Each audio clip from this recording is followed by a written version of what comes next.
was Supreme Allied Commander then, not yet our nation's 34th president. But he and his Allied counterparts, all of them still living in the shadow of World War II, understood that NATO's power did not come from committees or from meetings or from small flags on fancy tables. It came from warriors. And for Europe's defense, it had come from NATO allies. That was NATO 1.0, a hard-edged warfighting organization focused on Europe's defense. But that spirit faded after the Cold War ended. No longer focused on defending Europe, NATO 2.0 drifted toward out-of-area operations and things that had nothing to do with warfighting at all. Instead of tanks and fighters and air defenses, the focus has been on gender equity and climate change and defense austerity. Europe's borders flew wide open. Welfare states expanded. Defense budgets cratered, along with Europe's belief in itself and its civilization. NATO lost its way. NATO 2.0 was an era of distraction, deindustrialization, and demilitarization. It was an era of free riding. And those were lost years that we're not going back to. And that's why at the Department of War, we've been so clear and so candid to restore NATO's core military role and character. U.S. troop levels in Europe to pre-2022 levels, with the redeployment of a brigade combat team last year and further reduction of 5,000 forces earlier this year. At the same time, it's why we've engaged with our allies so consistently. And it's why we've grown our own defense industrial base and encouraged to turn NATO 3.0 into reality, to return the alliance to its roots as a military alliance and ensure that it has the European strength required to sustainably deter aggression and, if need be, make good on Article 5. Some of our allies have gotten the message and stepped up. You know who you are, and we very much appreciate it. Last year, under President Trump's leadership, NATO set the new global standard for allied defense spending, 5% of GDP all in on defense.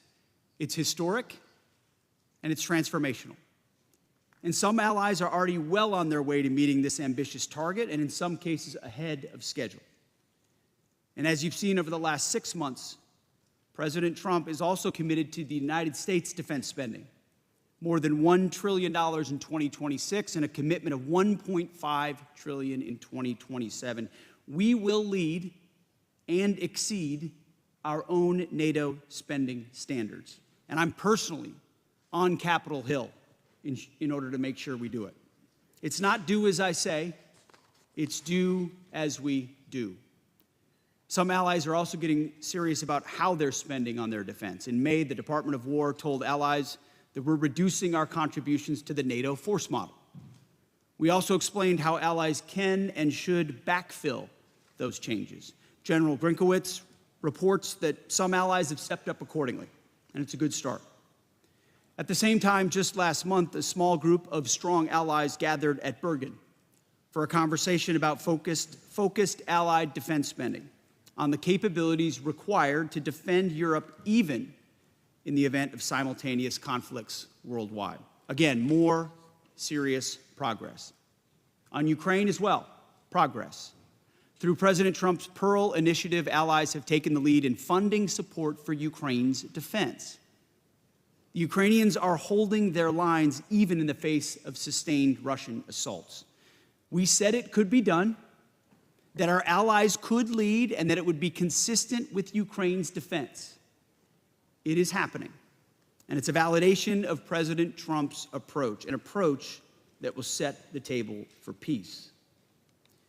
Yet for all these early steps in the right direction, there have also been real setbacks that we cannot ignore. For all of our clarity, too many allied capitals seem to still miss something in translation. Too many allies still don't recognize the historic need that President Trump has made clear to them and to NATO itself to reforge a relevant, powerful military alliance. As President Trump put it, and rightfully so, he gave our allies a test, to support America when we asked for their help, and too many failed it. The United States has defended Europe for generations, and the president said, all he said was that our jets would need to take off from bases in Europe or our ships from ports to strike targets in the Middle East, Iranian targets that threaten European interests even more directly than they threaten us. But too many of our allies said no, or tried to drown us in arcane legal debates, or criticized us publicly for doing what they aren't prepared or able to do themselves. It was shameful.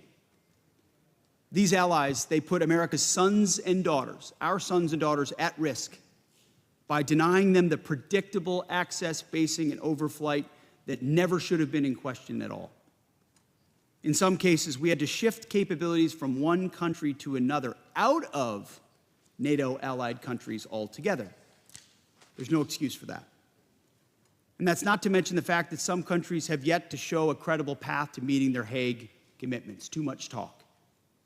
Some of NATO's largest economies, some of our richest countries, allies that are happiest to go on about the rules-based international order and middle powers banding together, still seem to think the era of free riding is here. Eisenhower and Trump disagree. This isn't what the president or America expects from this alliance. This is not what any reasonable person would expect. And it's not going to cut it anymore. And so we're doubling down on our effort to make NATO what it always was supposed to be, a balanced alliance with Europe in the lead for its own defense, NATO 3.0.